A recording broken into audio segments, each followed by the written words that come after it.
بسم اللہ الرحمن الرحیم۔ اللہ تبارک و تعالیٰ کے نام سے شروع جو بڑا مہربان اور نہایت رحم کرنے والا ہے۔ پیارے دوستو، قوم عاد اور قوم سمود دنیا کی تاریخ میں دو ایسی قومیں گزری ہیں جن کو اللہ تبارک و تعالیٰ نے بے پناہ طاقت اور بے پناہ قوت سے نوازا تھا۔ ان کی طاقت کا کوئی مقابلہ نہیں کر سکتا تھا۔ یہ قوم دنیا کی لمبی ترین قوم تھی۔ ان کے جیسی قوم نہ ان سے پہلے آئی اور نہ ہی ان کے بعد اللہ تبارک و تعالیٰ نے ان کے جیسی کسی قوم کو پیدا فرمایا۔ پیارے دوستو، آج کی اس ویڈیو میں ہم قوم سمود کے بارے میں بات کریں گے جو قوم عاد کے بعد آباد ہوئی۔ قوم عاد دنیا کی سب سے پہلی طاقتور ترین قوم تھی۔ اس قوم نے اللہ تبارک و تعالیٰ کی نافرمانی کی اور گناہوں کے اندر مبتلا ہو گئے، تو اللہ تبارک و تعالیٰ نے اس قوم پر اپنا دردناک عذاب نازل فرمایا اور اس قوم کو ہلاک و برباد کر دیا۔ اس قوم کا نام و نشان صفحہ ہستی سے مٹا دیا گیا۔ اس طرح قوم عاد کی ہلاکت کے بعد ایک دوسری قوم مارز وجود میں آئی جس کو قوم سمود کہا جاتا ہے۔ قوم سمود قوم عاد کی نسل سے ہی تھی اور یہ دنیا کی دوسری طاقتور ترین قوم تھی۔ قوم عاد کی تباہی اور بربادی کے بعد عاد کے چھوٹے بھائی سمود کی نسل سے یہ قوم وجود میں آئی جس کو قوم سمود کہا جانے لگا۔ یہ قوم حجر کے علاقے میں آباد تھی اور آہستہ آہستہ یہ لوگ پھیلتے چلے گئے، یہاں تک کہ یہ لوگ مغربی اور شمالی عرب تک پھیل گئے۔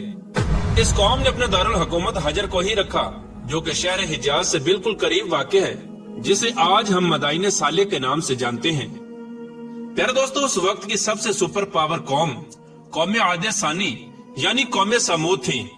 اللہ تبارک و تعالیٰ کا ان پر یہ خاص کرم تھا کہ یہ قوم انتہائی طاقتور تھی اور اللہ تبارک و تعالیٰ نے ان کو بے شمار نعمتوں سے بھی نوازا تھا۔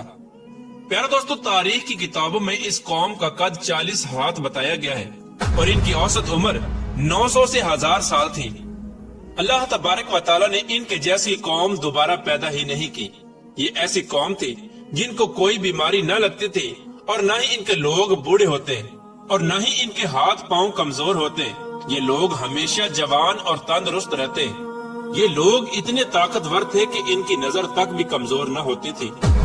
پیارے دوستو، قوم سمود کی ایک نمایاں خوبی یہ بھی تھی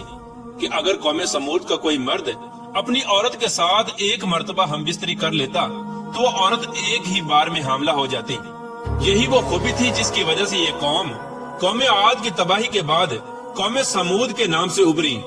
اور جلد ہی دنیا کے اندر اپنا اثر و رسوخ پیدا کر لیا۔ ایسی شاندار قوم جس قوم کو اللہ تبارک و تعالیٰ نے بے پناہ طاقت اور بے شمار نعمتوں سے نوازا تھا، لیکن اس کے باوجود بھی اس قوم نے کون سا ایسا گناہ کیا جس کی وجہ سے اللہ تبارک و تعالیٰ نے اس قوم پر اپنا دردناک عذاب نازل فرمایا اور اس قوم کو صفحہ ہستی سے مٹا دیا اور اس قوم کو رہتی دنیا کے لیے عبرت کا نشان بنا دیا۔ پیارے دوستو، اس قوم کے گھروں کو آج بھی اللہ تبارک و تعالیٰ نے نشان عبرت کے طور پر باقی رکھا ہے۔ یہ قوم بڑے بڑے پہاڑوں میں رہنے کی شوقین تھی۔ یہ لوگ بڑے بڑے پہاڑوں کو تراش کر اس کے اندر اپنے خوبصورت محلات بنایا کرتے تھے اور اسی کے اندر زندگی بسر کیا کرتے تھے۔ اللہ تبارک و تعالیٰ نے قوم سمود کو بہت کچھ عطا فرمایا تھا۔ سرسبز باغات، میٹھے پانی کی نہریں اور پتھریلی زمین پر ہر قسم کے پھل۔ اس قوم کے عالی شان محلات اتنے خوبصورت تھے کہ صرف دور دراز سے لوگ ان کے عالی شان محلات کو دیکھنے کے لیے آیا کرتے تھے۔ پیارے دوستو، قوم سمود اپنے عالی شان محلات اور سرسبز و شاداب باغات اور خوبصورت مرغزاروں اور نعمتوں کی فراوانی کی وجہ سے یہ قوم غرور اور تکبر میں آ گئی اور سرکشی کے نشے میں دھت ہو کر اللہ تبارک و تعالیٰ کی نافرمانیاں کرنے لگے اور اللہ تبارک و تعالیٰ کی وحدانیت کو چھوڑ کر اپنے ہاتھوں سے تراشے ہوئے بتوں کی پوجا کرنے لگے۔ اور یہ بات بھی بلا بیٹھے کہ کچھ عرصہ پہلے اللہ تبارک و تعالیٰ نے انہی کی قوم پر انہی گناہوں کی وجہ سے اپنا دردناک عذاب نازل فرمایا تھا اور اس قوم کو صفحہ ہستی سے مٹا دیا تھا۔ پیارے دوستو، اس دنیا کی طاقتور اور بدبخت قوم کی طرف اللہ تبارک و تعالیٰ نے اپنے پیارے نبی حضرت صالح علیہ السلام کو مبعوث فرمایا تھا۔ چنانچہ حضرت صالح علیہ السلام نے اللہ تبارک و تعالیٰ کے حکم کے مطابق اس قوم کو بت پرستی سے منع کیا اور اللہ تبارک و تعالیٰ کی وحدانیت کی طرف بلایا اور ایک سچے خدا کی عبادت کرنے کا حکم دیا۔ لیکن قوم کے سرداروں نے حضرت صالح علیہ السلام کو جھوٹا ثابت کرنے کے لیے ان سے معجزہ طلب کر لیا۔ اس قوم کے سردار حضرت صالح علیہ السلام سے کہنے لگے کہ آج تک جو بھی نبی آیا وہ اپنے ساتھ کوئی نہ کوئی معجزہ لے کر آیا، اگر تم اللہ تبارک و تعالیٰ کے سچے نبی ہو تو ہم کو معجزہ دکھاؤ۔ چنانچہ حضرت صالح علیہ السلام نے اس قوم کے سرداروں سے پوچھا کہ آپ لوگ کون سا معجزہ چاہتے ہو؟ تو اس وقت اس قوم کے سردار کہنے لگے، یہ جو سامنے چٹان ہے اس میں سے ایک ایسی اونٹنی نکل کر آئے جو گابن ہو اور آتے ہی بچے کو جنم دے دے،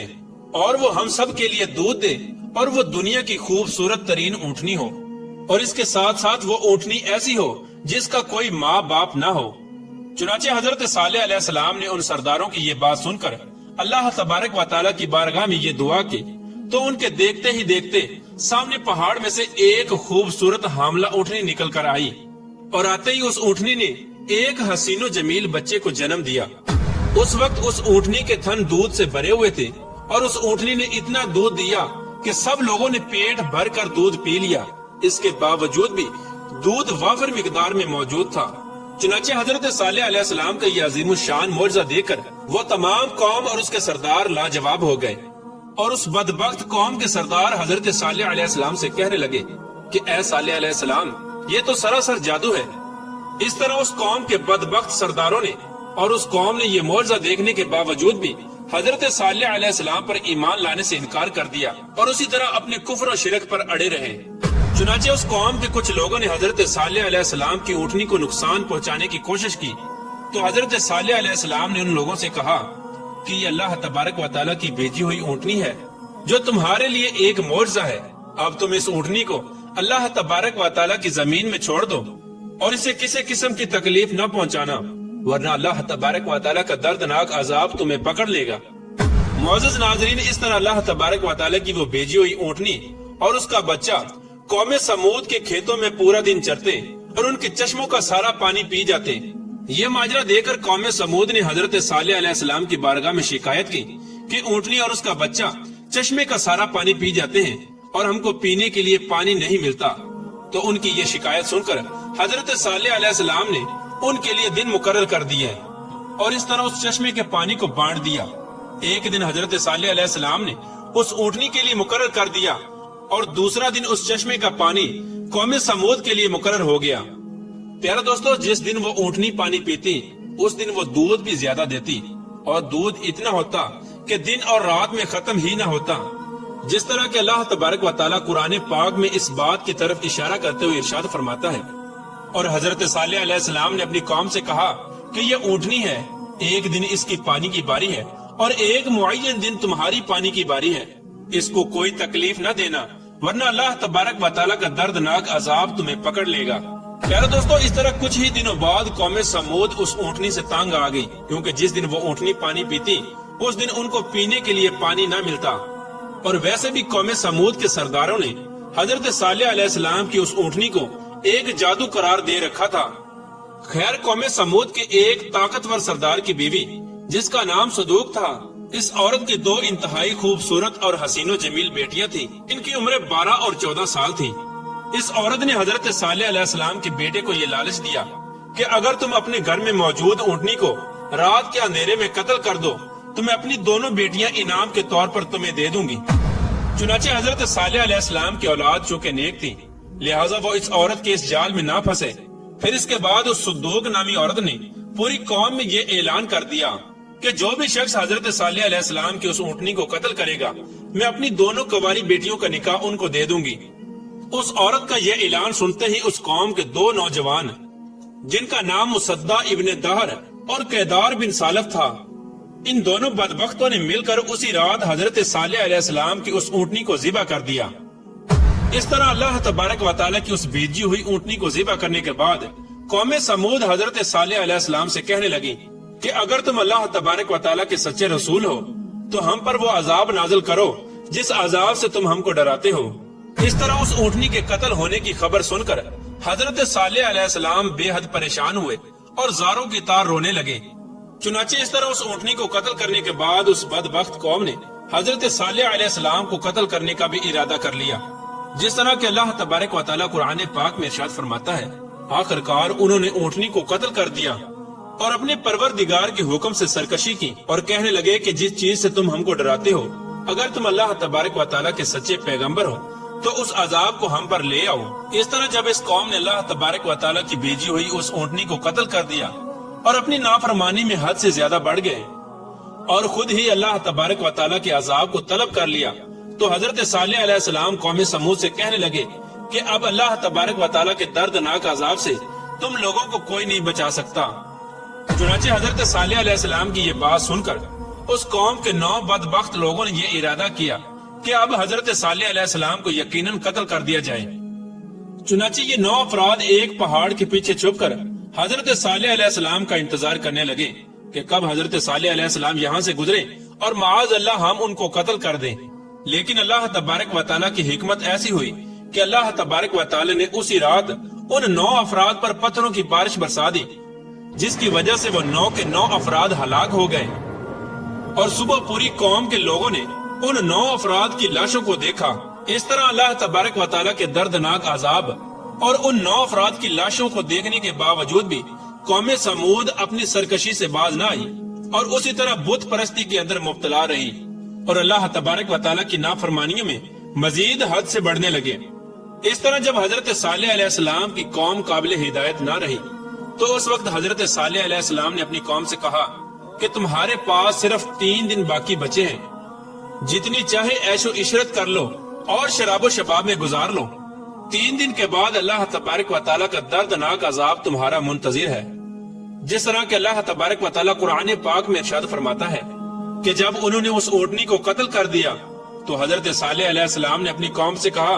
کہ 3 دن اپنے گھروں میں فائدہ اٹھا لو اور یہ وعدہ جھوٹا نہیں۔ اس طرح جب حضرت صالح علیہ السلام نے اپنی قوم کو اللہ تبارک و تعالیٰ کے دردناک عذاب کی وعید سنائی تو اس قوم کے بے شرم لوگوں نے حضرت صالح علیہ السلام کا مذاق اڑانا شروع کر دیا، اور اس قوم کے بے شرم لوگ حضرت صالح علیہ السلام سے یہ کہنے لگے کہ آپ ہی بتا دیں کہ ہم یہ 3 دن شراب میں گزاریں یا شباب میں گزاریں۔ تو حضرت صالح علیہ السلام فرمانے لگے کہ پہلے دن تمہارے چہروں کا رنگ زرد ہو جائے گا، اور دوسرے دن تمہارے چہروں کا رنگ سرخ ہو جائے گا، اور تیسرے دن تمہارے چہرے سیاہ ہو جائیں گے، اور چوتھے دن اللہ تبارک و تعالیٰ کا دردناک عذاب تم پر مسلط ہو جائے گا۔ چنانچہ حضرت صالح علیہ السلام کی قوم پر اس بات کا کوئی اثر نہ ہوا، وہ اسی طرح اپنی نافرمانی میں مبتلا رہے اور اللہ تبارک و تعالیٰ کی نافرمانیاں کرتے رہے۔ اور پھر حضرت صالح علیہ السلام کے حکم کے مطابق تیسرے دن ایسا ہی ہوا، جب ان کے چہرے کالے ہو گئے تو اپنے کالے چہرے دیکھ کر وہ قوم ڈرنے لگی اور ایک دوسرے سے کہنے لگی کہ نہ جانے کون سا دردناک عذاب اب ہم پر نازل ہوگا اور نہ جانے کس طرح کے عذاب کے اندر ہم کو مبتلا کیا جائے گا۔ چوتھے دن ایک زوردار اور خوفناک چیخ آسمانوں سے نکلی، جس چیخ کی وجہ سے تمام قوم سمود کے لوگوں کے کانوں کے پردے پھٹ گئے اور ان کے دل جیسے باہر آنے لگے اور روحیں جسموں کو چھوڑنے لگی، اور چند ہی لمحوں میں وہ لوگ جہاں جہاں پر موجود تھے وہیں اپنی اپنی جگہ پر اوندے منہ گر گئے اور تڑپ تڑپ کر سب ہلاک ہو گئے۔ پھر اس کے بعد اللہ تبارک و تعالیٰ نے ایک ایسا دردناک زلزلہ بھیجا جس زلزلے کی وجہ سے انہی کی گھروں کو انہی پر گرا دیا گیا، جس طرح کہ اللہ تبارک و تعالیٰ قرآن پاک میں ارشاد فرماتا ہے، اور جب ہمارا حکم آ گیا تو ہم نے حضرت صالح علیہ السلام کو اور جو لوگ ان کے ساتھ ایمان لائے تھے ان کو اپنی مہربانی سے بچا لیا اور اس دن کی رسوائی سے محفوظ رکھا۔ بے شک تمہارا پروردگار بہت طاقتور ہے